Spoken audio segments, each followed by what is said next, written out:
Bonjour à tous, bienvenue sur mes vidéos Mélanie Medium. Alors aujourd'hui, je vous propose une vidéo un petit peu particulière. Je vous invite à passer une journée, très raccourcie en quelques minutes, mais pour vous expliquer un petit peu comment fonctionnent les défunts. Une journée au pays des défunts. Alors déjà, je voudrais vous expliquer que cette vidéo a pour but de répondre à un grand nombre de personnes qui me posent régulièrement ces questions. Mais que font les défunts de leur journée? Comment c'est là-bas? Est-ce que vous pouvez me décrire? Est-ce que vous pouvez me dire comment c'est? Quel est le paysage? Comment c'est construit, etc. Est-ce que vous pouvez nous indiquer s'ils sont dans un environnement qui est commun au nôtre? Est-ce qu'ils mangent? Est-ce qu'ils boivent? Est-ce qu'ils travaillent? Alors je vais vous expliquer un petit peu comment je perçois les choses. Je dis je parce que en fait je vais utiliser tout ce que m'ont montré les défunts depuis quelques années pour tenter de vous créer un petit univers, vous expliquer leur univers, qui finalement vous allez vite le comprendre est aussi le nôtre. Et donc je vous invite à, par cette vidéo, passer une journée avec vos défunts. Alors tout d'abord, lorsque des défunts se manifestent à moi, certains se manifestent de manière visuelle, c'est-à-dire que je les vois, je les perçois, il n'y a pas forcément de fond derrière, mais par contre d'autres me montrent un petit peu où ils se situent. C'est vrai que très souvent, j'ai cette visualisation comme d'une très grande prairie qui serait immense et vide, où on ressent un calme, une sérénité, une paix et beaucoup d'amour. Alors, c'est pas parce que cette grande prairie est vide qu'il n'y a personne. Disons plutôt que j'ai l'impression que c'est l'endroit où les défunts viennent communiquer un petit peu avec moi. Et puis parfois c'est dans un genre de passage, un genre de tunnel qui lui est plus sombre, où il se présente à moi un petit peu comme ça. Alors forcément parfois on parle de l'au-delà comme du paradis ou de l'enfer. Bon, moi je préfère penser au paradis, je suis même pas sûre qu'il y ait un enfer, pour moi il n'y en a pas, mais bon, je ne vais pas débattre de ce sujet plutôt religieux là dans cette vidéo. En tout cas pour moi, voilà ce que parfois les défunts arrivent à matérialiser, à me faire visualiser. Cependant, j'ai déjà eu, il y a de très nombreuses années, comment dire, un voyage astral, c'est-à-dire où je suis sortie de mon corps et où un défunt m'a emmenée, c'était mon grand-père. Et alors là j'ai été un peu surprise parce que c'était un genre de préfabriqué. Et donc je faisais la queue, il y avait des escaliers pour monter sur ce préfabriqué et je faisais la queue pour pouvoir lui parler en fait. Alors vous voyez, bon, c'est un petit peu particulier, disons que en réalité, les images que l'on reçoit sont des images que l'on se construit. Et en réalité, le lieu où se situent les défunts n'est ni une prairie, ni un préfabriqué, ni un tunnel sombre. En réalité, les défunts sont partout. C'est-à-dire que là, ils sont auprès de moi. D'ailleurs, je les remercie grandement parce que mes vidéos étaient floues là depuis ce matin, mais vraiment très floues. J'ai rallumé la caméra, etc. Et là, je leur ai dit, s'il vous plaît, c'est vraiment pas sympa. Enfin, c'est pas simple pour moi à gérer et j'aurais vraiment besoin d'un coup de pouce. Et je vous assure, franchement, je peux le promettre sur ce que j'ai de plus cher. La caméra s'est remise en route et avec une qualité d'image plus que correcte. Donc je leur dis merci. Voilà, c'était une petite parenthèse pour revenir à mon sujet qui était le fait que les défunts sont partout. Je vais vous expliquer pourquoi, parce qu'en réalité, Un défunt, c'est une boule d'énergie. J'y reviendrai plus longuement dans une autre vidéo, mais cette boule d'énergie, elle peut se déplacer. Alors comme on le voit parfois sur certaines photos ou vidéos où on repère des petites taches blanches comme ça que l'on appelle des orbes, qui sont ces boules d'énergie. Donc voilà, ça c'est pour vous expliquer un petit peu le lieu, c'est qu'en réalité nos lieux sont encore les leurs, hein. Pour certains d'ailleurs ça peut être même un petit peu compliqué à quitter, donc ils peuvent être très très présents dans un lieu en particulier. Et puis après ils se baladent dans l'univers en général, c'est-à-dire que parfois quand j'ai une canalisation avec un défunt, je ressens très fortement qu'il est situé dans l'univers, je ne sais pas comment le décrire, dans les étoiles, je ne sais pas, dans l'univers, c'est-à-dire le tout. J'ai vraiment du mal à mettre des mots là-dessus, puisque en réalité c'est ça, c'est ce tout qui est formé par nous, êtres humains, par les êtres vivants en général, c'est-à-dire les végétaux, les animaux, tout ce qui constitue la Terre, mais aussi l'air, les étoiles, etc. Enfin la galaxie tout entière et même bien au-delà. Enfin. Donc pour moi, de ce que j'ai perçu, de ce que je perçois régulièrement en mes séances de défunts, voilà comment est constitué leur paysage, leur univers. Alors c'est vrai que parfois on peut avoir des défunts qui vont se présenter à nous dans un lieu particulier. Je pense à une dame notamment qui m'a montré un lieu de bal parce que c'était un lieu qui lui avait tenu beaucoup à cœur dans sa dernière incarnation, c'est-à-dire avant qu'elle ne décède. Et donc elle voulait aussi me montrer par là que c'était un lieu auquel elle avait beaucoup tenu et qu'il fallait que je le transmette à ses enfants pour qu'ils puissent aussi dire oui, en effet, c'est un lieu qui l'avait marqué. Donc voilà, les défunts vont entre guillemets jouer un petit peu avec les images qu'ils vont nous transmettre. Pour se présenter dans un lieu, puis dans un autre, pour nous expliquer quels étaient leurs lieux favoris, ou alors nous expliquer quels sont les lieux dans lesquels ils se présentent encore régulièrement. Mais ce ne sont pas forcément les lieux dans lesquels ils sont de manière continuelle. Je pense à une vidéo que je viens de terminer avec une très gentille dame, et je l'embrasse bien fort, qui a perdu son ami il y a quelques mois. Et au début de la vidéo, je lui ai dit, qui est restée une vidéo privée, donc sur laquelle vous ne pourrez pas accéder, mais je lui ai dit, mais il vient de s'asseoir, voilà, près de vous. Je visualise, ce défunt m'a montré qu'il s'était assis à la table, il avait pris une chaise, etc. Alors ça me permet, voilà, de donner quelques indications. Je reviens donc sur le sujet initial, c'est-à-dire une journée avec nos défunts. Sachez que voilà, ils peuvent se présenter dans n'importe quel endroit, n'importe quel espace, puisqu'en réalité, ils ne sont pas figés et ils ne sont pas cloisonnés comme nous on peut l'être par leur déplacement, par les lieux tels qu'ils sont. Essayer de passer à travers le mur qui est derrière moi, à mon avis ça risque d'être compliqué. Pour eux pas du tout, ils se déplacent par la pensée, donc c'est beaucoup plus facile. Ça c'était pour vous situer un petit peu les lieux. Et puis après, pour vous expliquer un petit peu une journée type, alors je vais vous expliquer comment fonctionne la journée type d'un défunt. Je vais vraiment être généraliste et puis je pense que ce sera le plus simple pour vous. Alors, il est 5h, 6h, 7h, 8h, enfin bref, vous vous levez. Le défunt, lui, ne se lève pas. Le défunt n'a pas dormi. Le défunt, parfois, peut vous suivre dans la cuisine pendant que vous préparez votre café. Le défunt peut avoir joué avec l'horloge de votre four, de votre micro-ondes, de votre téléphone. Le défunt n'a pas dormi.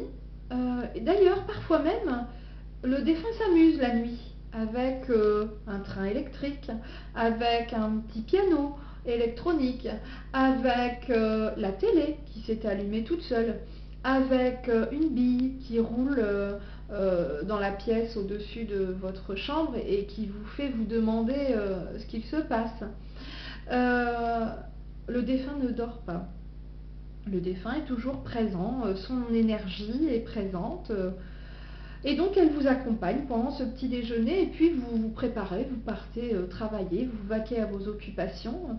Le défunt peut rester présent parce qu'il peut être présent dans les lieux parce que ce sont des lieux qu'il affectionne beaucoup.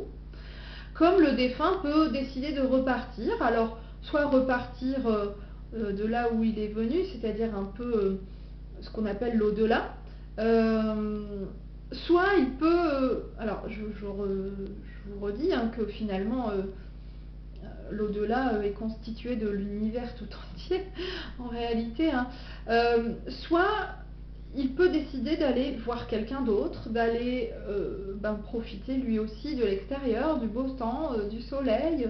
Il peut même vous accompagner sur le trajet de chez vous à votre bureau, vous faire freiner pour ne pas avoir un accident. Il peut vous faire arriver en retard parce qu'il estime que si vous étiez arrivé 2 minutes plus tôt, vous auriez pu emboutir ce camion et y rester. Ce défunt peut vous accompagner en voiture régulièrement. Je remercie celui qui était présent à mes côtés, je pense plutôt que c'était mon guide, sans lequel je serais sûrement plus avec vous aujourd'hui, ou au pire j'aurais ôté la vie de quelqu'un, parce que j'ai failli avoir un accident hier et je sais que quelqu'un était à mes côtés pour me faire freiner. Donc ça c'est un exemple. Et puis vous allez travailler, les défunts ne sont pas forcément présents avec vous, ou alors ils le sont mais vous ne le ressentez pas parce que vous êtes très concentré. Le défunt peut être assis sur le bord de votre bureau, peut retourner dans votre logement ou dans le sien, il peut se promener, il peut divaguer à son aise. Et puis il est l'heure de manger, le défunt ne mange pas. Le défunt ne boit pas, il n'en a pas besoin. Il se nourrit de l'énergie universelle dont il fait partie et il n'a pas cette nécessité terrestre de remplir un corps physique. Et je pense qu'en ça, ça doit bien les avantager. Hein. Je parle pour moi peut-être. Et puis il est l'heure de reprendre vos activités ou de faire la sieste parfois. Et là, si c'est le cas pour vous, alors vous vous assoupissez, vous commencez à sombrer et vous avez l'impression que quelqu'un est assis au bord du lit. Ben oui, parce que le défunt est là, il peut être tout à fait présent à côté de vous, il peut vous caresser les cheveux, la main, il peut vous faire une pression dans votre dos, sur votre bras, il peut vous chatouiller les pieds, il peut vous remonter le drap, la couverture, pour que vous ne preniez pas froid. Les défunts ont, par leur énergie, parfois en effet la possibilité d'avoir un contact tactile. Alors en réalité, il n'est pas comme on l'imagine, c'est-à-dire ici je touche et je presse mon bras, ça n'est pas tout à fait la même chose. C'est la force de leur énergie qu'ils vont mettre à un endroit donné et qui va permettre que l'on ressente ce qu'ils veulent nous faire passer. Une caresse, un souffle, une pression, etc. Et puis parfois quand ils ont vraiment une énergie importante, quand ils ont envie de faire comprendre certaines choses, ils peuvent aller jusqu'à faire biper votre réveil pour finir cette sieste, alors que vous ne l'aviez pas mis en route, enfin vous ne vous en souvenez pas parce que vous devenez fou. Ils peuvent aussi tout simplement faire tomber un cadre pour vous tirer de votre sommeil. Ils peuvent, et là c'est assez étrange et j'ai pas trop envie d'aller visiter cette personne, mais retourner un cadre chaque fois que vous sortez des toilettes. Là il s'agissait d'une photo, une dame qui a accroché les photos dans ses toilettes, je vous assure c'est véridique, hein, ma maman a testé. Et le défunt s'amuse à retourner cette photo qui est accrochée par une pince et dès qu'on sort des toilettes. Voilà, le défunt peut s'amuser, mais le défunt peut aussi avoir envie de montrer certaines choses, de vous faire réagir, de vous faire comprendre, mais qu'ils sont là, qu'ils sont toujours présents, que leur âme se balade, mais qu'elle n'est jamais très loin.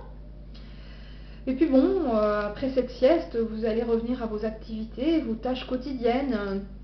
Vous allez faire votre lessive, par exemple, et retrouver la présence d'un défunt qui vous a laissé des plumes dans votre sèche-linge. Vous allez retrouver la présence d'un défunt en entrant dans la pièce et en ayant une odeur de tabac, de rose, de bonbons. Chaque odeur est spécifique à un défunt, au souvenir que vous avez de cette personne. Et puis vous continuez avec vos occupations, vous préparez le repas et vous faites tomber un verre parce que vous êtes persuadé qu'il y a quelqu'un derrière vous. Chérie, est-ce que c'est toi? Tu m'as touché l'épaule, je le sais, je l'ai senti, ne me fais pas de blagues s'il te plaît. C'est pas toi? C'est qui? Le défunt est présent à longueur de votre journée.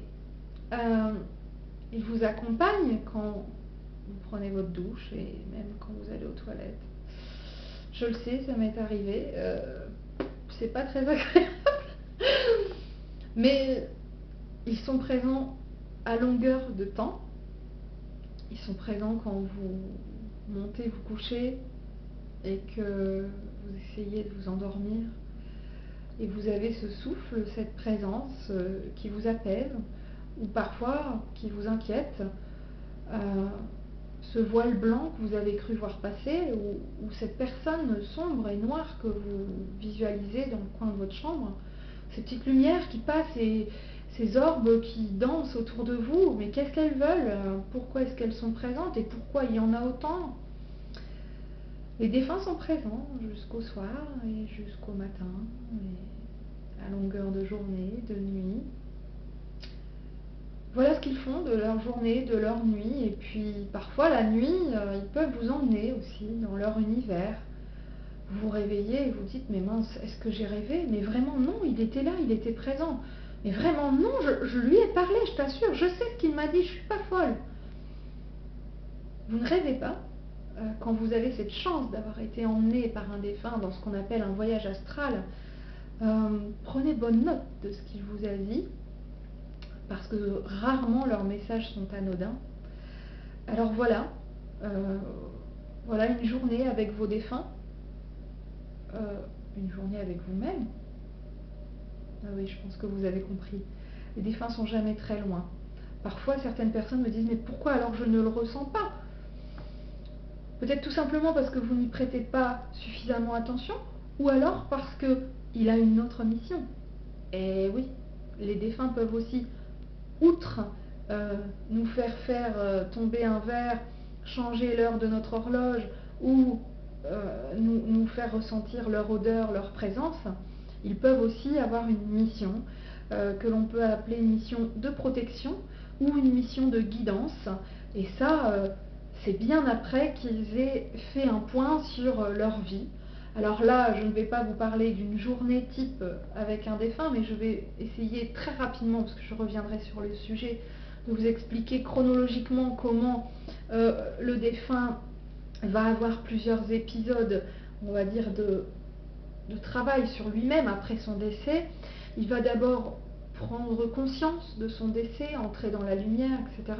Et puis il va devoir travailler. Alors ça peut être quelques jours, c'est plus rare, mais quelques semaines, quelques mois, voire quelques années, voire même certaines personnes quelques dizaines d'années, pour revenir sur ce qu'elles ont vécu sur Terre, faire le point, voir un petit peu ce qui a été plus difficile pour elles, en tirer les leçons, les apprentissages. Et puis quand elles ont donc consulté ce passé qu'elles ont eu, elles peuvent aussi demander à consulter leurs autres vies, c'est-à-dire les vies antérieures, pour se les remémorer et faire un point qui va être un petit peu plus général. Et puis, c'est suite à tout ça qu'éventuellement elles pourront prendre la décision, où on pourra leur demander d'engager une notion de, on va dire, une mission de protection. Et le défunt ne protège pas forcément quelqu'un de sa famille. Ça peut être quelqu'un qui n'a rien à voir avec lui. Ou une mission de guidance, où il deviendrait guide. Et cette mission peut être plus ou moins longue, selon leur choix, selon ce qu'ils ont à comprendre et à travailler. Et puis ensuite, ils peuvent décider ou non de se réincarner. Alors, voilà, j'espère qu'avec ces quelques mots, j'aurais pu vous en dire plus sur ce que fait un défunt de sa journée, comment il vit, puisque les défunts sont extrêmement nombreux à insister sur ce point, nous vivons. J'espère que cet univers un petit peu magique, féerique, spirituel, vous aura transporté. J'espère que vous vous serez reconnu dans certains points de cette vidéo. Et j'espère que j'aurai su vous amener dans leur univers, qui finalement est le nôtre, celui que l'on partage tous, avec ces mises en mots qui ne sont pas simples pour moi, mais que j'ai essayé de faire le plus humainement possible et avec des mots simples. Je vous invite à regarder la suite de mes vidéos parce que je vais aborder la thématique des annales de vie, hein, le livre de la vie, ce qu'on appelle aussi les annales akashiques. Et puis je vais travailler aussi sur la notion de réincarnation, sur la communication avec les défunts, avec les êtres vivants, dont les animaux. Je suis certaine que tout ça vous passionne et vous intéresse grandement. Alors je vous donne rendez-vous très bientôt pour ces petites vidéos thématiques que vous retrouvez sur ma chaîne YouTube Mélanie Médium, mais aussi quotidiennement sur ma page Facebook Mélanie Ducloy, D-U-C-L-O-Y, Mélanie Médium. Vous pouvez me contacter aussi par mail mélaniemedium@orange.fr ou sur mon site internet mélaniemedium.wix.com, sur lequel notamment vous retrouverez toutes mes prestations et quelques articles. Je vous dis à très bientôt et je vous invite, si vous avez envie de partager vos impressions, si vous avez envie de partager vos connaissances sur des sujets autour de la spiritualité, à me contacter et à me laisser un petit message en ce sens, puisque je prévois très prochainement un tout nouveau programme autour d'interviews filmées qui peuvent tout à fait être téléphoniques, autour de sujets tels que l'enfant intérieur, tels que qu'est-ce que le Reiki, qu'est-ce que le Shiatsu. Alors si vous aussi vous avez envie de partager votre expérience, vous faire connaître, faire en sorte que vos idées puissent passer au plus grand nombre, alors n'hésitez pas à me contacter. Je vous dis donc à très bientôt pour de toutes nouvelles vidéos. Je vous embrasse, à bientôt.